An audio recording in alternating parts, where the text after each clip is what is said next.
my friends, welcome back to my YouTube channel. I'm Shawn Petite, and I'm here all week long just doing a bunch of fun Christmas projects with you with the new winter stencils. So I thought I would start today. So I'm gonna go over these projects here today.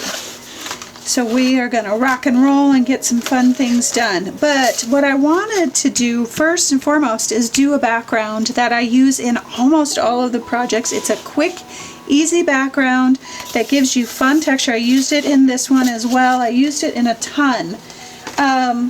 Same background in all of these. So I thought I would show you the background. That way you've got that in your tool belt. When I go to create, or you go to create, you will understand what I'm doing. So what I've done is I have, this is actually the back of a piece of paper pad. That's what this is too. You can see where it was glued on. I use those a lot when I'm doing test runs or experiments or things like that, trying to get ideas. It's nice and strong and sturdy. It will hold up under all of the layers. You can also use mixed media paper. That's what, let's see, that's what this is. This is just mixed media paper. So a lot of options. You can use it on, do MDF board, use your journals, that kind of thing. I just like using something sturdy because we're doing a lot of layers. So for this it's super quick, super easy background. I've got my gesso out here, and this is generic gesso. A lot of times I'll use Liquitex gesso. I like this because it was gigantic and it was in a tub. So I bought it, and it works just great. It's Studio 71. It's a generic brand of gesso. I've put my papers down here. These are some of these papers. Well, these two are available in the resource library, and the resource library is free to you if you are a subscriber, and you can subscribe on my website. So I've put those papers down with my Liquitex matte medium. You can use whatever matte medium or decoupage, whatever. I prefer matte medium because it's not sticky at all, and I like the finish of it. So I've got those down and it's dry, and now I've got a palette knife, and I've just dipped my palette knife in my gesso, and I'm just going to do some skimming across the paper. It's super fast, super easy. The flatter your palette knife is, the more skipping you get. If you do it on the side, you tend to drag things a little bit more, so you can experiment as to what you prefer. I like the skipping part of it because it looks like what does it look like? Oh my gosh, I'm so brain dead today. It's been a crazy, crazy season, weekend, everything. But plaster, Venetian plaster. Whew, I knew it was going to come. Wow. So you just cover it. And the great thing is so like this says Christmas over here, I can kind of wipe that back, and you can choose what you want to have show through as far as the under papers. So then once you do that, you're going to get it dry. And here I have a dry one. Set that over here. And you have a couple options. You can now at this point, depending on what you want to do. So this one I really had a lot of the papers showing through. This one was more muted in the background. Same with this one, a little bit more muted. At this point you can kind of grab a little bit of gesso on your brush and just do a dry brush. Just real quick, and just kind of push those papers back a little bit more. And doing the dry brush technique depends on what coloring you're using. If what you're putting down is going to stand out, because you don't want it to have too much pattern, because then your design will not stand out as much. And having a focal point is all about contrast. And so if you know what you're going to be putting down, then I would, probably, and it's lighter or something like that. So like, let me just see if I can most of mine have real high contrast. It's really, you know, what you prefer. So I like to put a little bit of a whitewash down. It pushes those papers back and gives you a little bit of contrast with your focal point. So, and I'm going to show you the two different styles. So on this one, where's the other one that I have? Let me find that. Here it is. So here's one without the whitewash, and here's one with the whitewash that we just did. So then what I like to do is I like to give it a wash.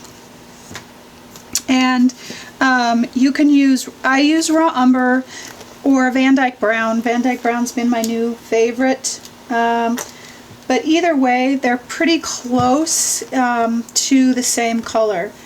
And a wash is no glaze, it's just a very wet brush.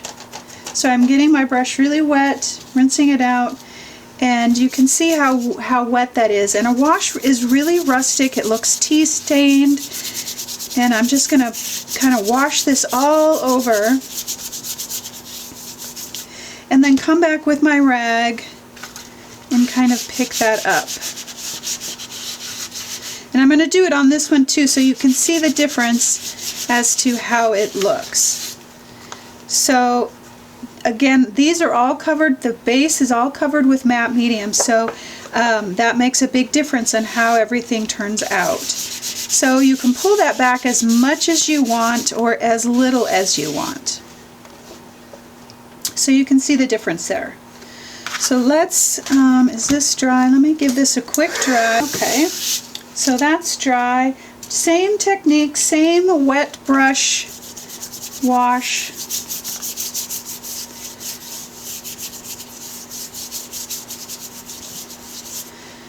Just kind of scrub it in, get it all over the place, and then just pick that back up.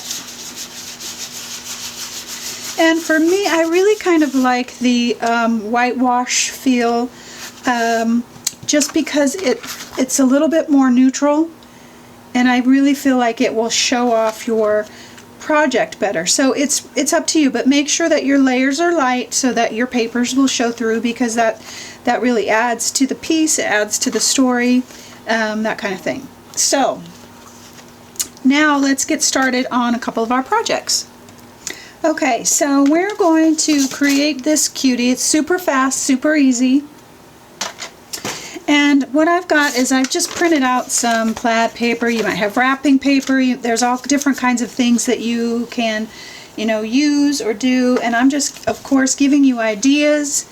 And I made this. I made this one on that hard board that was a part of a paper pad.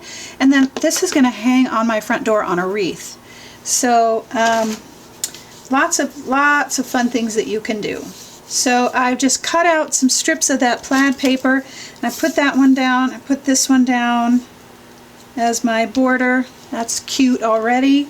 Cuteness. Cuteness. And just get that covered up. Okay. And then I want to line out, kind of get an idea. So I've got my stencil here. This is the Hot Cocoa Christmas word stencil. And I want to make sure that I've, you know, got adequate space up at the top and the bottom, because we're going to be putting our, so what I want to do is I just want to quickly make a mark so that I have an idea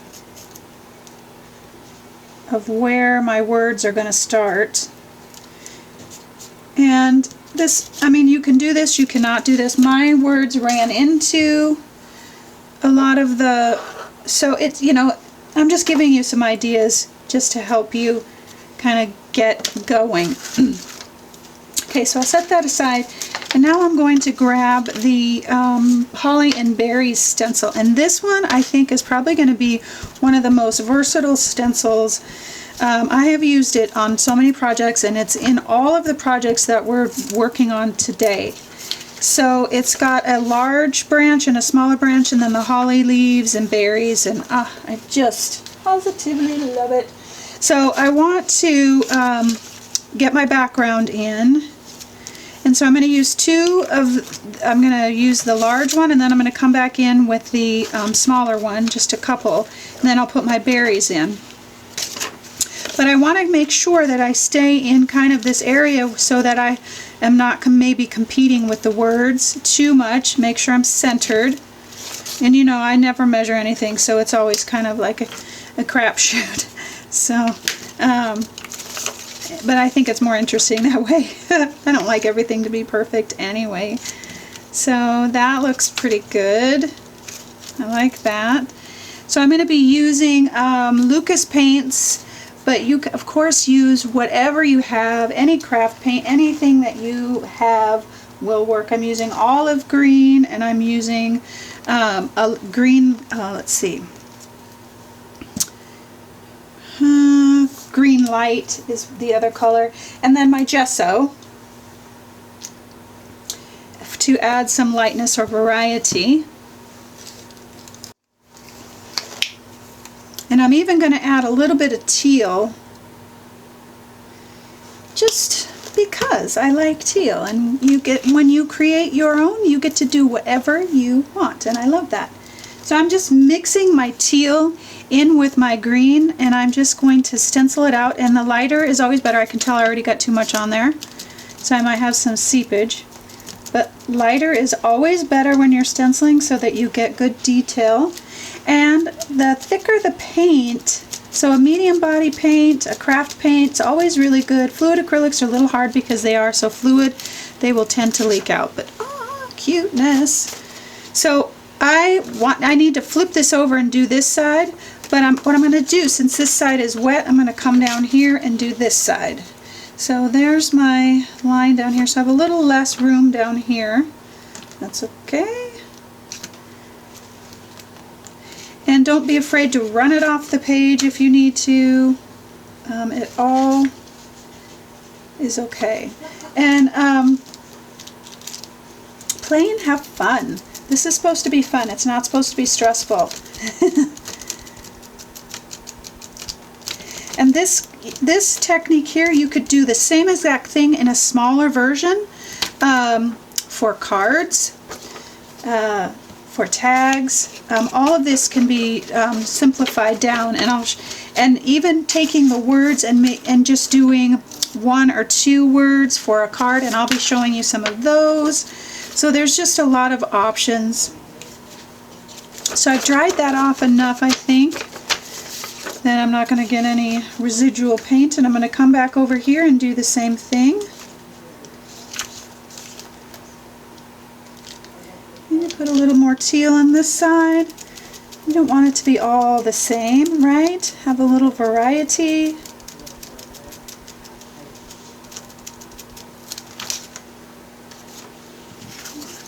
See, just that alone, I mean, you can really simplify or add as much as you want. That's how I build my stencils, so that they're versatile, so that you use them exactly how you want them to work for your projects, so that you're not stuck with just a single design, that you can vary them over and over and over again.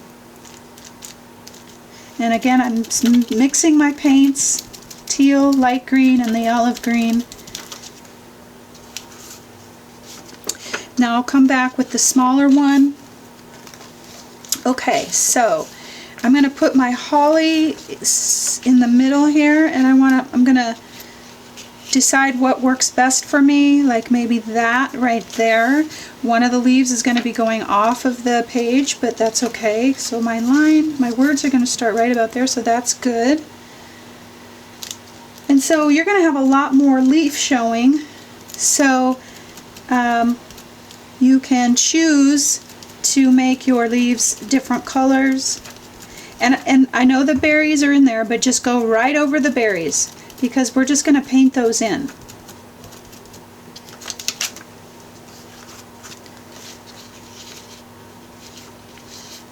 Let's see, how do I want this one to go? So that looks pretty good like that.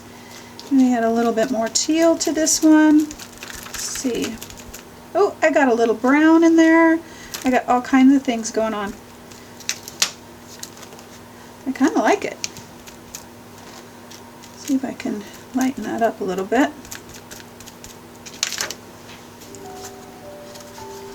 Now I'm going to take the holly branch and just add my leaves there.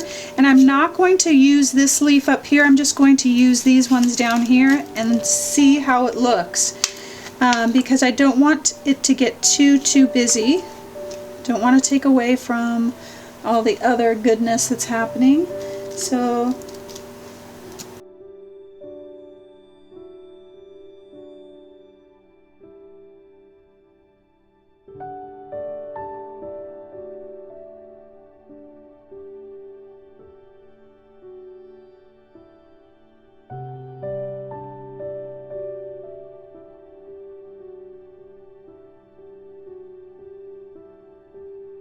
is that not the cutest thing ever?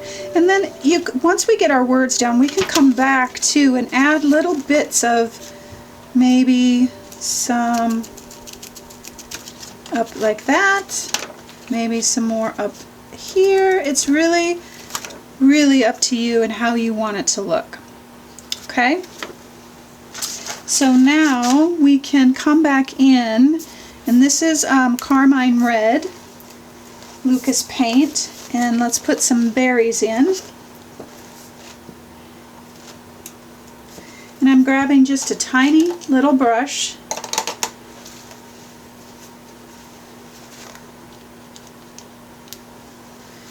And just coming back in where my dots are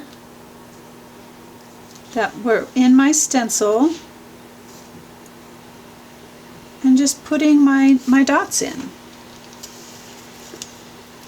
We're using our stencil as our guide, and I love that. Alright, so I've got that dry, I've got my words now, and I'm going to use my archival ink in black and just lining everything up. And you know, you could use your inks for the leaves as well. I'm going to be using a lot of archival inks for the cards and tags that we make throughout the week. I'm using a larger brush because I don't have a lot of detail. It's all black. And I'm just going to continue over this and get this covered.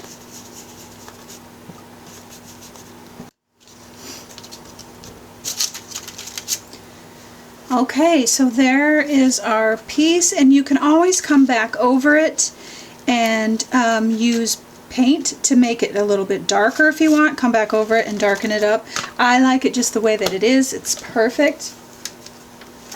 And then the only other thing that I did to mine was to shade around my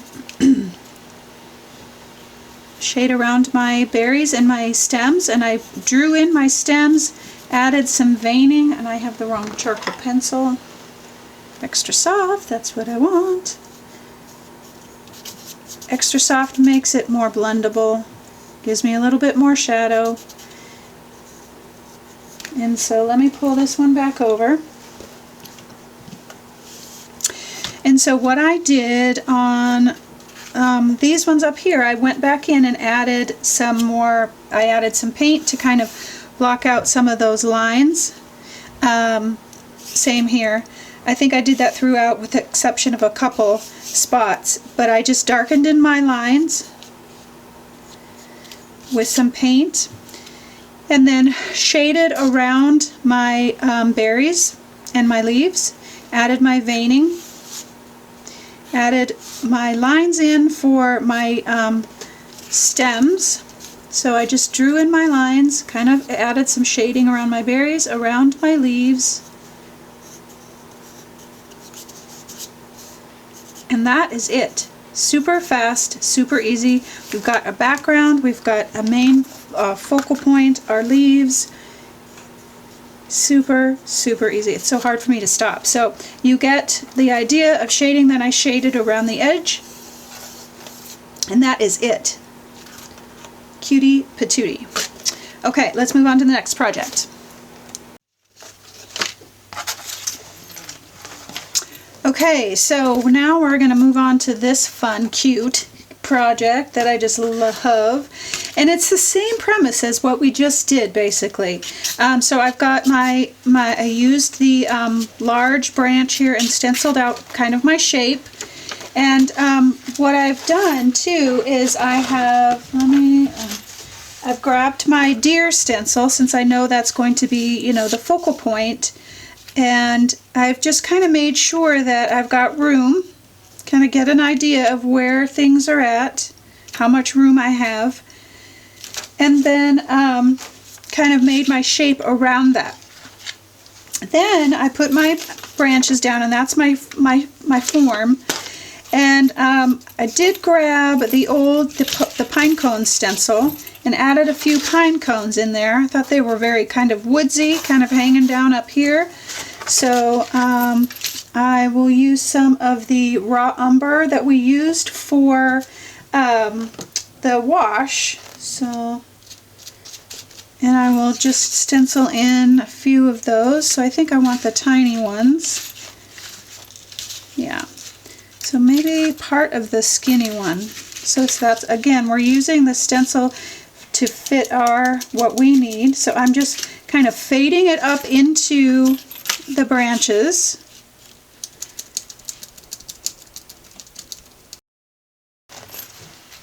So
very good. That looks great. You can bring them more up the sides if you want, but you get the idea of how it's all going to come together, or how it did come together. So let's put our berries in, and the berries are so key because it's really the only other color to the piece.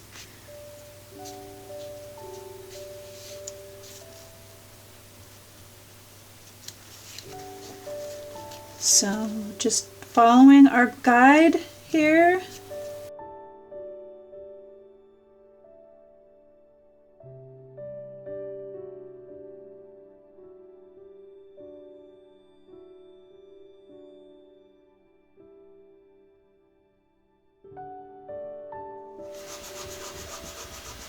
Okay, so now I'm going to add my deer, and I'm using my archival ink and potting soil. And I'm getting this lined up. Bring this down just a tiny bit.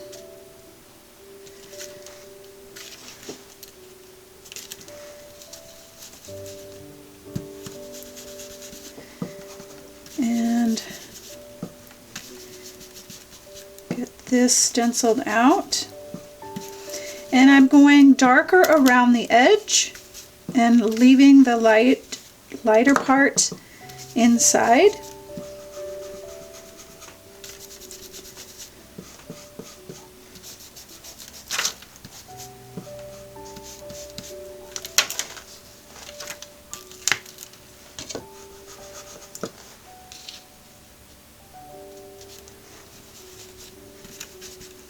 Okay, so that gives me my shape of my deer.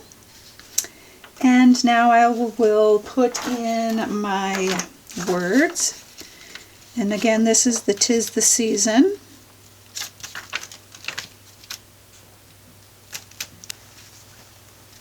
Awesome. Okay, so now what I'm going to do, so it gives me my guide. Now I can come back in with my raw umber and paint in my deer. Just really quick. Grab I'm going to get a little bit finer detail brush here, because I can come back in now and just add in my lines and darken everything up. I still have my guide, and what this does is it helps it look painted instead of stenciled.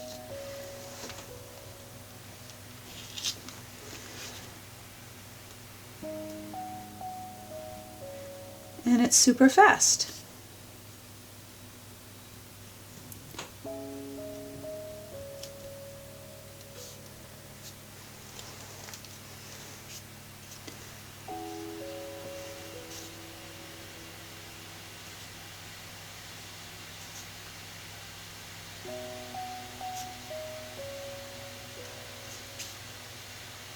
I'm going to darken up around the edges and kind of pull that in.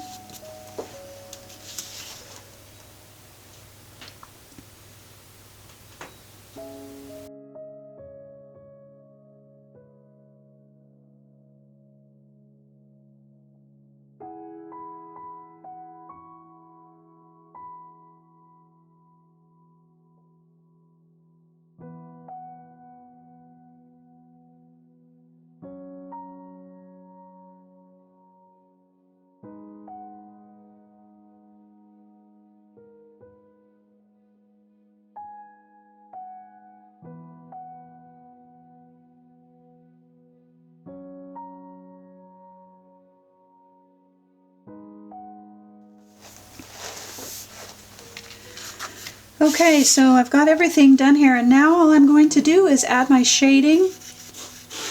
Oh, you know what else I did do on here was I did add just some highlights with some gesso. I got some gesso in here, so highlights in here, highlights in here, and then highlights in my leaves and different things like that, just to add some interest so that they're not flat.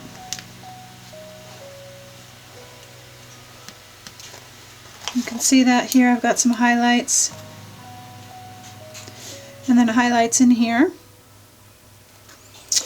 And then I will add my shading, and I will go around my leaves, my holly berries, just like we did before. A lot of the technique is very much the same as the first one that we just did. I will really block in my pine cones so that they stand out.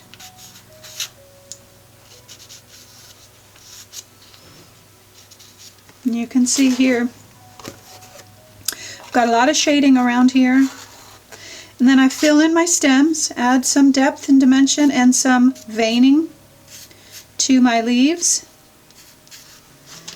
that you can see here. And then the last thing that I do for this project is I add some additional shading around the edge. And I've got a rag and I've got some raw umber, and I've just dampened my rag. And I'm going to come back in and just add a little bit of shading around, and my rag is wet, So I'm going to bring some of that back in, and I'll come back in with the dry side and kind of pull that up and just bring that shading all the way around.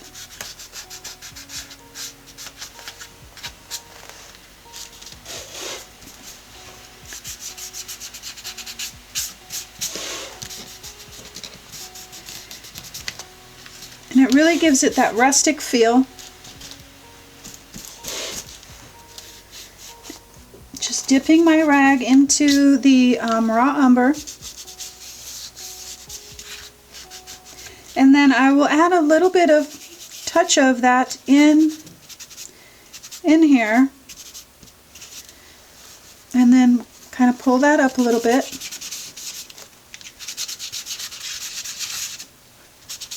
But you can see just that little bit adds some character and some interest, and you know, I can bring it in a little bit more. I got my rags a little too dry. I can bring in a little bit more if I want to. But you can see here I added a couple of spots in here. I've got my shading all the way around. And that's really it. Super, super easy. All right, let's move on to the next project. All right, so for this project, we're going to be creating this. I'm going to be creating a smaller version. So I just took one of the pieces that we did and cut it down into somewhat of a square because, you know, I never measure anything. And I am keeping in mind, so I have my words here. You know, I could choose Let It Snow or Joyful or Joy to the World, whichever. I'm going to use Believe in the Magic of Christmas, and that's my center. So I want to have an idea of where those words are going to be because we want to keep our branches. And of course you can, I offset mine down on this one. It's really whatever you want. And so again, I'm coming back to my holly and berry stencil, and I'm going to lay my branches down around, and I'm going to kind of go off of the edges, and you can see I've gone off of the edges here so that it allows for enough room inside for our words. So I'm going to get those laid down. You don't need to see me do that again. You've watched me do it twice now. So I'm going to get those laid down, and we'll move on. Okay, so I've got my wreath laid out here, and I'm going to come in right now before I do anything else and put my berries in because we're going to be adding more layers, and I don't want them to get missed because, again, they're key to some of the interest of the piece is because of the color. Of course, we're going to be adding our poinsettias, and but okay, so here's our berries, and now I want to add in a few more berries. So at this point I'm thinking, I wasn't really thinking about anything except just getting my circle in here. And now I'm going to start thinking about, okay, where do I want to put my poinsettias? Do I want them up here? Do I want them more to the side? You know, where do I want them? Because that's going to tell me where I want to add these additional berry stems. So I'm going to do it just like I did here. So I'm going to add my berry stems down here. And what I'm going to do is I'm going to use my green that I've been using for everything else.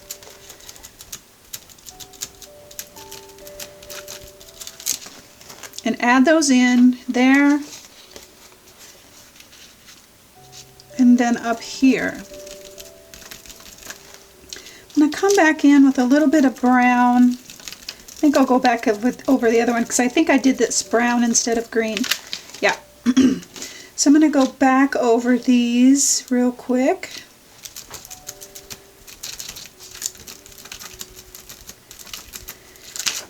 And so that gives us our design. It's our guide. And now I'm going to come back in with my red and just fill in.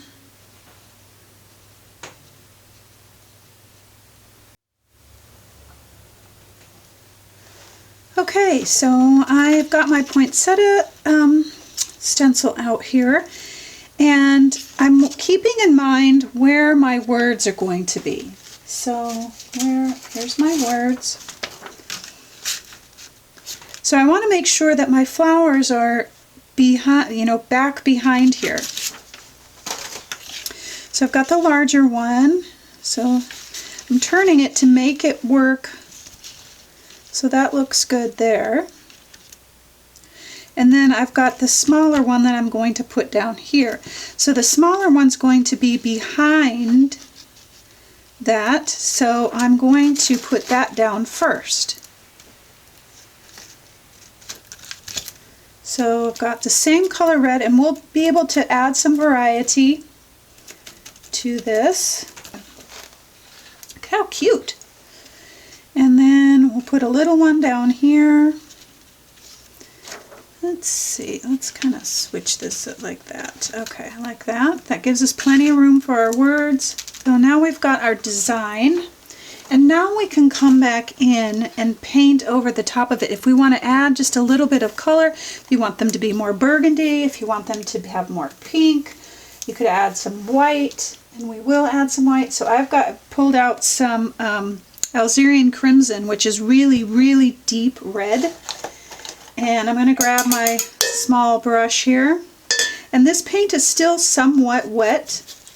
And I want it to be a little bit wet because I can come back in now and have my colors blend a little bit. I can add some gesso to that to add some highlighting. So let me grab a little bit of this so I can really mix those together so that you've got some painted feel of those petals. So let me just kind of pull, and I'm just doing quick swipes, nothing real detailed.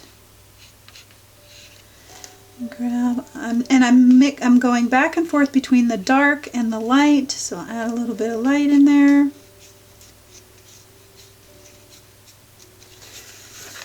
And you can see how cute. Just quick swipes, just to really make it feel really painterly. Add some light to it.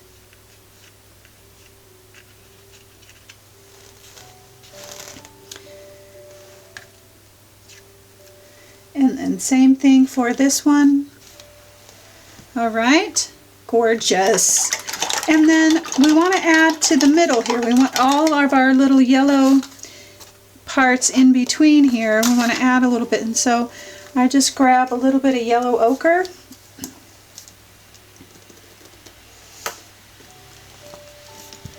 With my brush and just kind of, oh, my brush is a little wet. Kind of fill in those spots.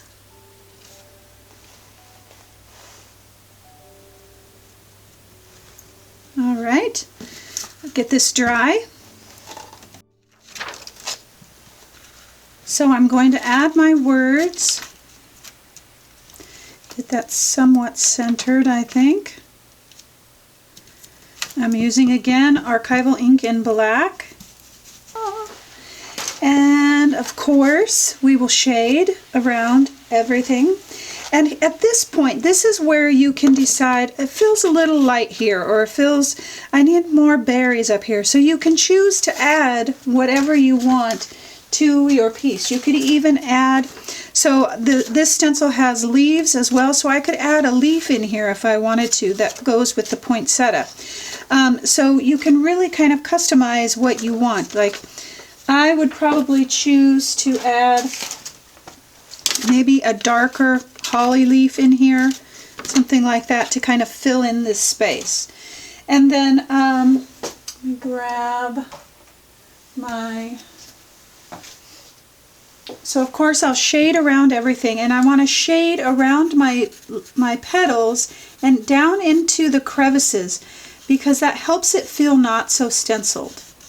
So I'm going to come all the way down into here and kind of pull that out. I don't think I got it dry all the way. But you can see immediately how that changes how it looks.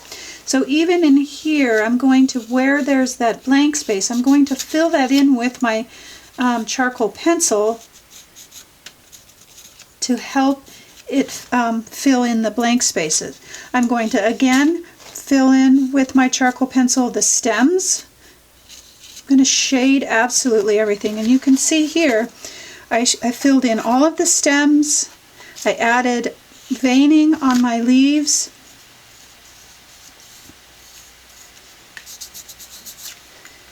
Adding that shading really helps it stand out, so I've added shading in here all the way around my petals, around my berries,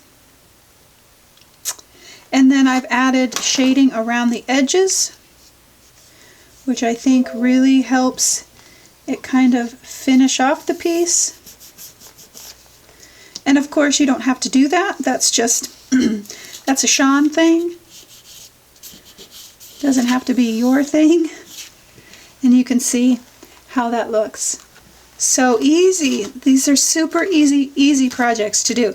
Backgrounds are all the same. You can do, I do up a bunch of different sheets that have the same background when I'm working on projects, and then I can just pull them out and customize them however I want, but they've got that base down. All right, friends, this was good creating today. We created some fun projects. Let's just recap real quick. All with 3 or 4 stencils, I believe. Let's see, we did the deer. We did the hot cocoa winter words or Christmas words. We did Christmas words joyful. Then we used a few older ones, old school. 'Tis the season and pine cones as well, the deer. So come back tomorrow and I will be creating some more fun projects for you. All right, have a great day.